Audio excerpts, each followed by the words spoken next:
Alors, bien-aimés, le verset 11 de cette lecture, c'est le verset sur lequel s'appuie notre message ce matin.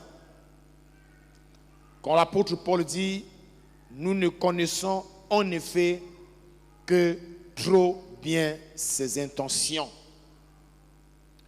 Je me réjouis ce matin de voir l'apôtre Paul le proclamer haut et fort qu'il connaît très bien les intentions de l'ennemi. Et ce matin, j'aimerais que chacun de nous arrive également à dire comme l'apôtre Paul, je connais trop bien les intentions de l'ennemi. Mais bien aimé, il est de notre devoir, en tant qu'enfant de Dieu, en tant que croyant, de bien connaître, de maîtriser, si vous voulez, les intentions de notre ennemi, de notre adversaire, que l'on appelle Satan ou le diable. Le manque de connaissance de ses intentions est cause de tout échec et de tout naufrage dans la marche chrétienne. Permettez-moi, bien-aimés, d'essayer d'abord de bien situer ce verset dans son contexte pour que nous parvenons à bien comprendre la pensée qui s'y cache, pour que nous soyons en mesure de répondre aussi à la question de savoir comment opère le diable.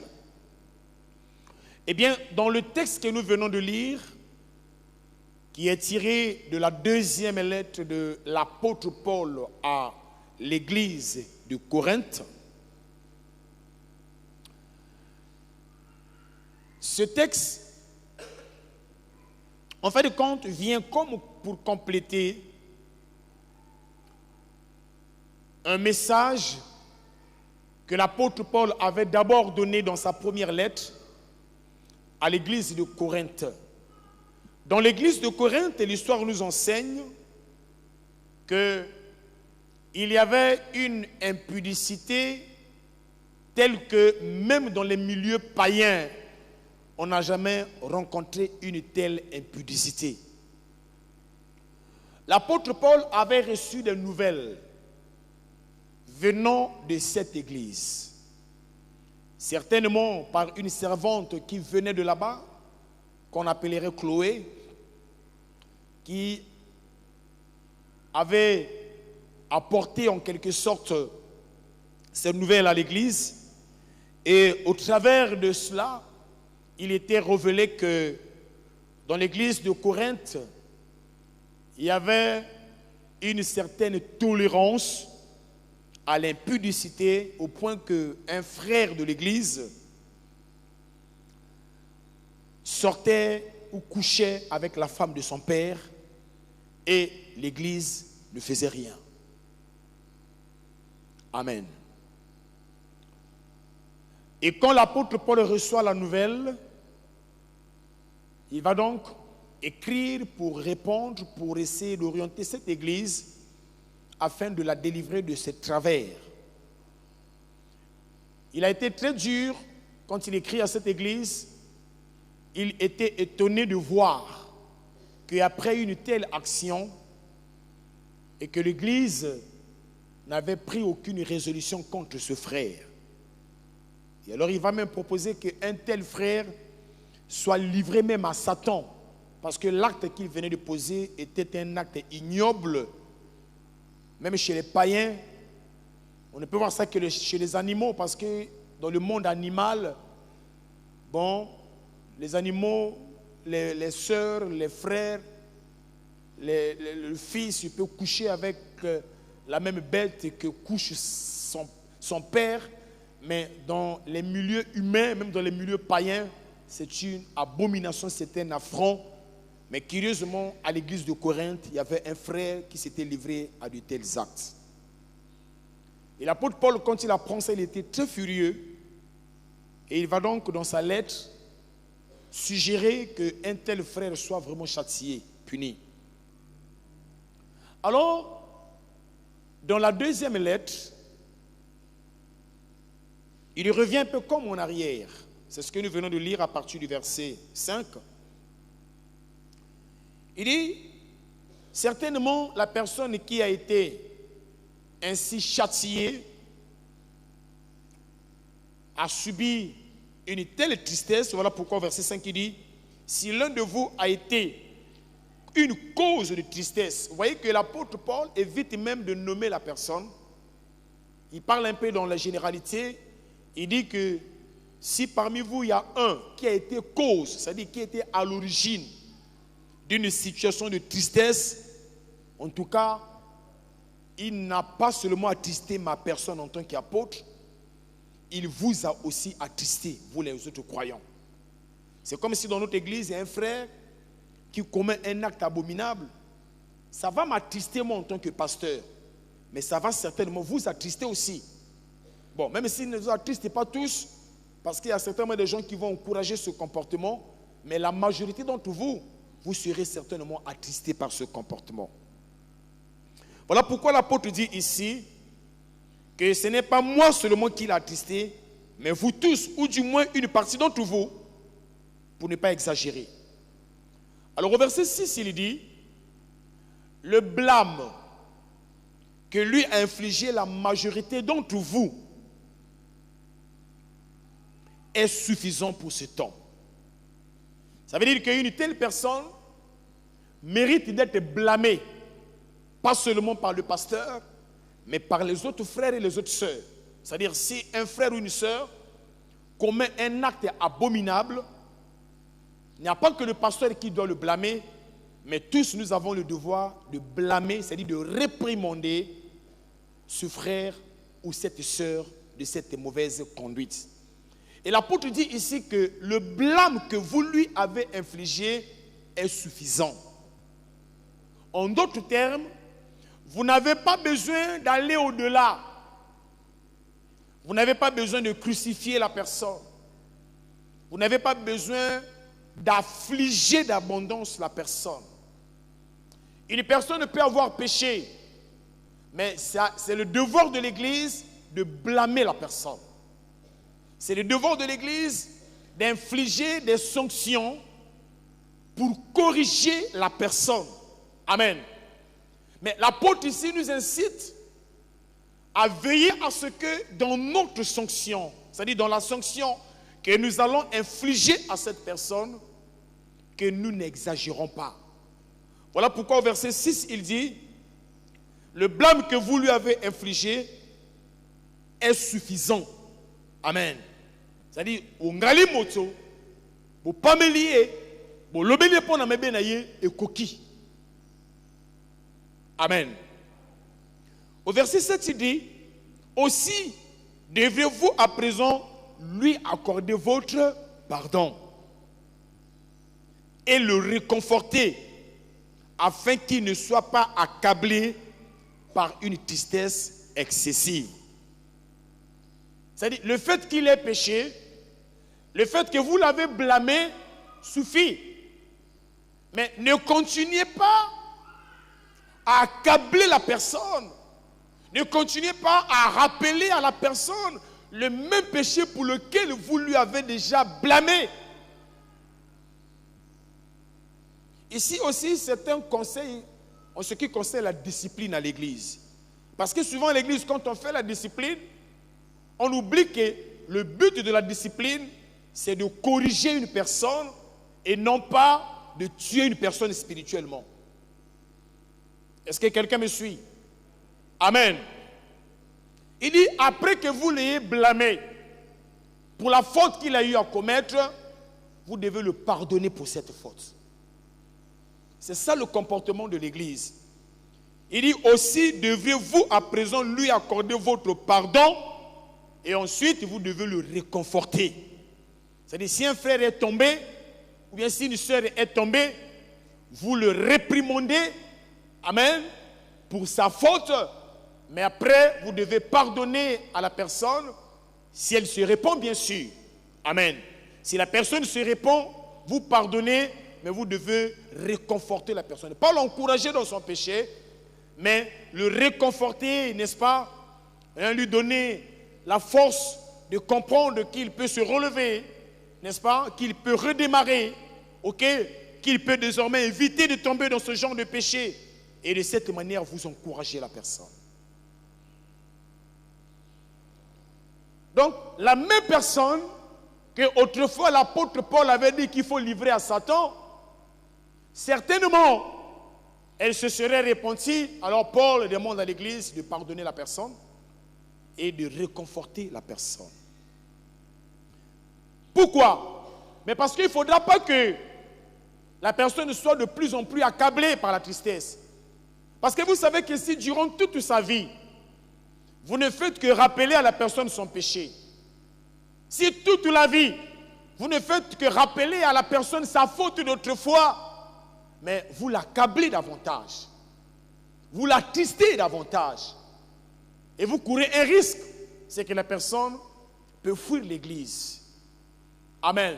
Vous courez un risque, c'est que la personne peut se rétracter, la personne peut commencer à résister, et finalement, elle peut même abandonner la foi parce qu'elle pensera qu'elle est vraiment indésirable dans ce milieu.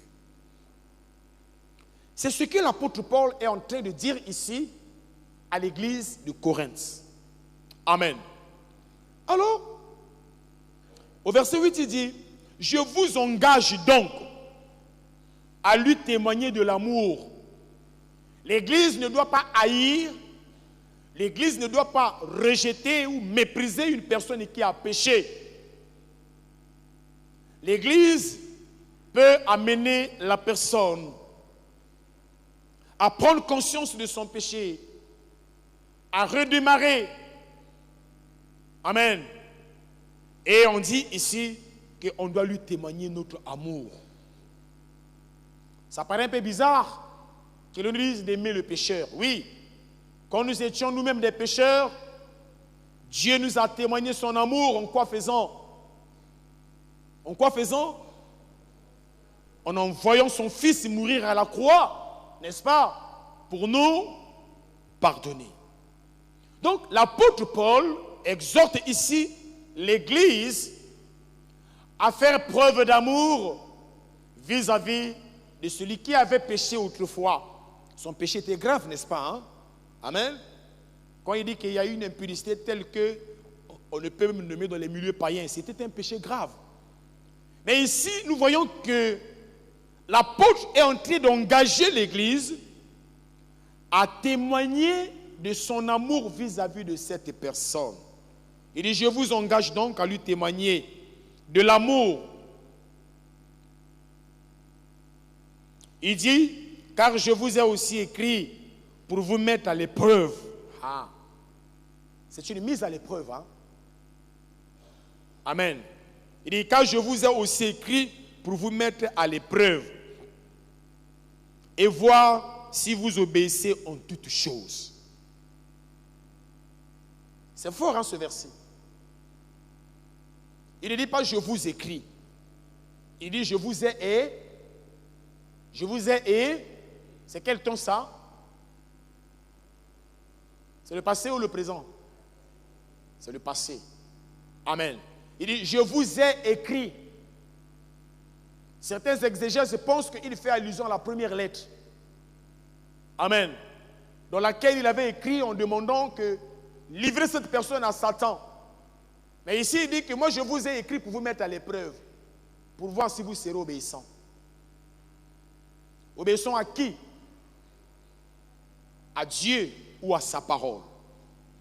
Alléluia. Alors, au verset 10, il dit, je ne vais pas m'attarder là-dessus. Il dit, celui à qui vous accordez le pardon, je lui pardonne moi aussi. il avait écrit de livrer cette personne à Satan. Mais là, il leur dit que si vous pardonnez, moi aussi je pardonne. C'est là où j'insiste en disant que la discipline à l'église n'a pas pour but de rejeter les gens. La discipline à l'église a pour seul but de redresser les personnes. Est-ce que je parle à quelqu'un? Est-ce que je parle à quelqu'un? Oh, dis-moi un amen pour m'encourager, s'il te plaît.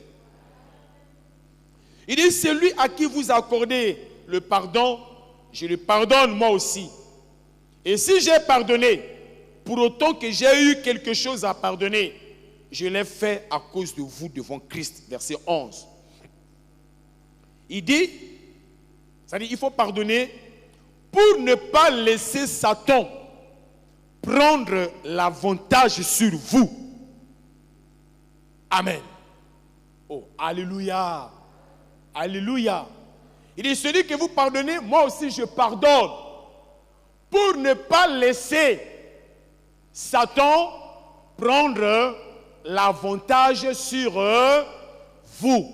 Vous comprenez ici que le manque de pardon peut devenir une cause ou bien une porte ouverte à Satan, le permettant de prendre l'avantage sur toi. Tout ça n'est pas notre problème. Notre vrai problème, c'est la partie B de ce dernier verset où il dit « Nous connaissons en effet que trop bien ses intentions. » Amen. C'est là notre verset. L'apôtre dit « Nous connaissons trop bien. » On peut se dire que nous avons de la maîtrise. Nous maîtrisons les intentions de Satan. C'est bien heureux d'entendre ça de la bouche d'un serviteur de Dieu. Et c'est ce que devrait être chacun de nous. Avoir une maîtrise des intentions de ton ennemi. Comme bien de chrétiens ont la maîtrise des intentions ou du mode opératoire de l'ennemi qui n'est rien d'autre que Satan. J'ai souvent l'habitude de dire, depuis la nuit des temps d'ailleurs même, ce n'est pas seulement dans ces derniers temps, Satan a toujours opéré par la ruse. Dites avec moi, la ruse. Dans le texte de la Genèse, la première présentation que l'auteur du livre fait de la personne de Satan nous dit que le serpent était le plus rusé de toutes les bêtes des champs que l'Éternel avait créées. Et le serpent dont il est question ici, ce n'est rien d'autre que Satan. Amen. Donc, la Bible nous présente Satan comme étant le plus rusé. Voilà pourquoi je dis que depuis la nuit des temps, Satan a toujours opéré par la ruse. Et si quelqu'un me comprend. Mais l'apôtre Paul le dit ouvertement. Nous ne connaissons que trop bien de choses sur ses intentions. Voilà pourquoi en tant que croyants, nous devons avoir de la maîtrise du mode opératoire de l'ennemi, de ses intentions. Satan opère dans ce domaine. Alors, comme le thème de notre mini-offensive était comment faire face aux ruses de l'ennemi, mais ce matin, ou disons en cette mi-journée, je viens dire à une personne que pour faire face aux ruses de l'ennemi, il faut connaître comment il opère. Est-ce que je parle à quelqu'un? Alléluia. Il faut connaître son mode opératoire. Il faut connaître comment il opère. Il faut connaître les intentions qui l'animent. Bien-aimé, entre une action et l'intention qui motive l'action, il peut y avoir un grand fossé. Quelqu'un m'a compris? Voilà pourquoi les hommes sages, ils ne se limitent pas qu'à ce que leurs yeux voient, mais ils cherchent à connaître l'intention première. Le roi David, l'homme selon le cœur de Dieu, un jour se lève. Il appelle Joab, son chef de la garde, si on veut, on peut même dire que c'était son ministre de la Défense.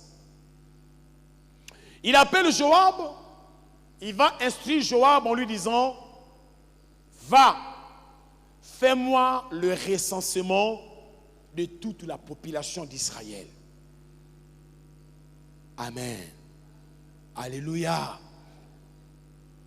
Joab va dire, mais mon roi, pourquoi tu veux faire pécher Israël? Alors on peut se poser une question. En quoi faire un recensement, c'est un péché? Puisque dans l'histoire d'Israël, d'ailleurs dans le livre des Nombres, la raison pour laquelle ce livre est appelé livre des Nombres, c'est à cause des recensements. Parce que dans le livre des Nombres, il y a eu deux grands recensements, que le Seigneur a lui-même instruit. C'est un livre où il y a beaucoup de chiffres. C'est pour cette bonne raison qu'on l'appelle le livre des Nombres. Amen. Alors que Israël est en marche vers la terre promise dans le désert, Dieu va ordonner pour la première fois qu'on fasse un recensement. Les recensements de tous ceux qui étaient capables de porter les armes. Et un peu plus tard, Dieu va encore demander un deuxième recensement. On va recenser tout Israël jusqu'à ce que les nombres ont été donnés. Mais ici, dans ce que je vous annonce, David aussi veut faire un recensement, mais Joab dit, c'est un péché. Amen. Pourquoi il le dit? Et parce que Joab connaissait bien son chef, Joab connaissait bien son roi. Il avait compris que le vrai problème de David, ce n'était pas le recensement. Derrière cette idée de faire le recensement, il y avait une intention. Alléluia. Amen, amen. Il y avait une intention derrière sa tête, et cette intention avait pour fondement son orgueil personnel. Voilà pourquoi j'ai dit que entre une action et une intention, il peut y avoir un grand fossé. Or, le Dieu que nous prions est un Dieu qui sonde les pensées du cœur. Est un Dieu qui sonde les cœurs, est un Dieu qui ne voit pas seulement les apparences, mais est un Dieu qui voit au-delà des apparences. Derrière les actions que nous sommes prêts à poser, Dieu ne regarde pas qu'à l'action, mais Dieu regarde à l'intention qui est derrière ta tête.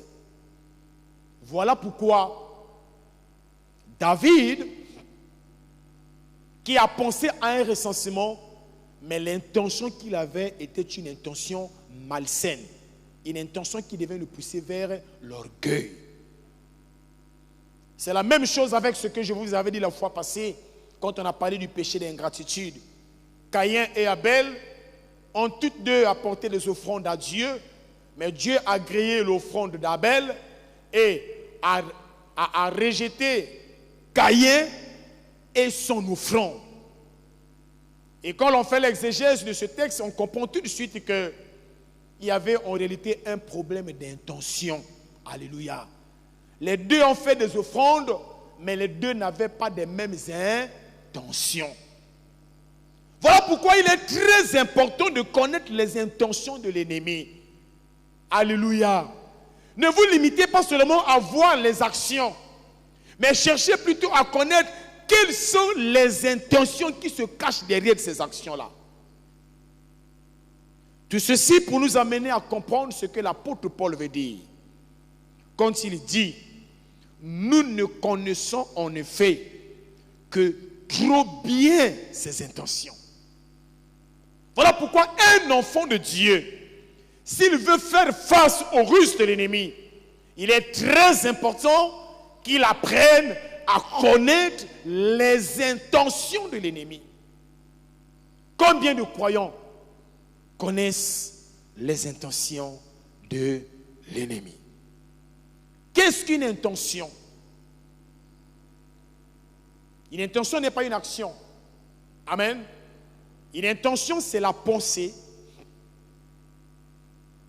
La pensée qui t'assaillit, qui te remplit, qui te domine, n'est-ce pas? La pensée qui te motive dans une action que tu veux entreprendre. C'est-à-dire, le vrai but poursuivi, n'est-ce pas? Dans une action que tu veux entreprendre. C'est ça l'intention. Donc, derrière chaque action, il y a ce qu'on appelle l'intention. Amen. Alors, le vrai problème ici, c'est quelles sont les intentions de l'ennemi. Tu ne peux pas livrer bataille. Tu ne peux pas faire face à l'ennemi si tu n'apprends pas d'abord à connaître quelles sont ses intentions. Parce que tu risques de combattre ce qu'on ne combat pas. Tu risques de combattre dans l'aveuglette. Tu risques de combattre comme bâton de l'air. Nous sommes dans une guerre perpétuelle. Le premier jour de la minute offensive, j'ai parlé dans le livre d'Éphésiens au chapitre 6. L'apôtre Paul s'adressant à l'église d'Éphèse, il dit, nous n'avons pas à lutter contre la chair et le sang, mais nous avons à lutter contre les différentes sortes d'esprits. Alléluia. Amen, amen. Donc notre combat n'est pas un combat physique, notre combat n'est pas un combat matériel, mais c'est un combat spirituel. Tu ne peux pas faire face à l'ennemi si tu ne connais pas ses intentions. Alléluia. Son mode opératoire. Alléluia. Alors, on va voir quelques modes opératoires de l'ennemi pour que nous parvenions réellement à lui faire face. Premièrement, nous sommes dans le livre de Jean, chapitre 13, le verset 2. Dans Jean, chapitre 13, le verset 2, Jean, donc l'auteur de ces livres, il est en train de rendre témoignage de ce qui s'est fait alors que Jésus était sur la terre. Il dit ceci: c'était au cours du repas de la Pâque, donc à l'occasion d'une fête, déjà que le diable avait sémé dans le cœur de Judas, fils de Simon Iscario, le projet de trahir son maître et de le livrer. Amen. Remarquez, bien aimés, que c'est au cours d'une fête. C'est au cours d'une fête que Judas a reçu du diable. Amen. Le projet.